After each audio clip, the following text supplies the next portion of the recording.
c'est la cuvée de tradition 2012. Ouais. Donc dominante de Syrah, avec Grenache et une pointe de Carignan Moreno. D'accord. Et donc pour toi, 2012, ça a été comment la vigne? La vigne, ça a été comment dire, assez compliqué à gérer au niveau des maturités. On a eu un été très sec et très chaud, donc les maturités se sont bloquées. Ça s'est débloqué entre la mi-août et la fin août, quand on a eu de nouveau de la pluie, de l'orage, qui nous a redébloqué la maturité. Et après, ça a mûri d'un coup, et fin septembre, on a eu une attaque de ver assez tardive. Donc c'est vrai qu'il fallait un peu jongler entre la maturité, l'état sanitaire des vignes, et puis en fonction de la sécheresse et des vignes, comment elles ont, on va dire, passé cet été très sec. Voilà, il fallait jongler entre tout ça. Mais après, sinon, en ayant vendangé vraiment à belle maturité, on a quand même des bons vins avec du fruit. C'était très équilibré, très fin.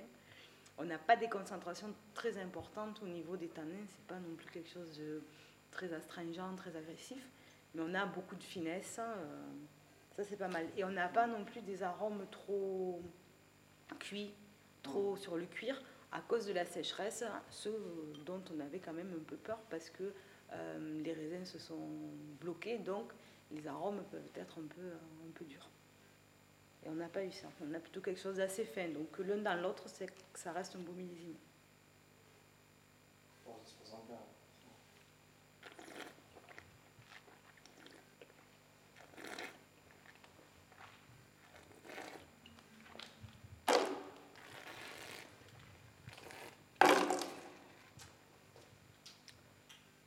Quelque chose de très, très fruité quand même. Voilà, c'est très fruité, c'est gourmand. On a une belle attaque. On a quand même de la longueur derrière, mais ça reste très fin, très soyeux. Donc là, on a fait les assemblages la semaine dernière, donc ça vient d'être soutiré, nettoyé. On n'a pas passé les premiers froids, mais on voit quand même que ça reste, c'est élégant, mais on a une jolie concentration, on a du fruit, des épices. Et on n'a pas ce côté alcooleux, trop chaud ou trop sec en fin de bouche. Donc voilà, 2012. 2012. Joli millésime.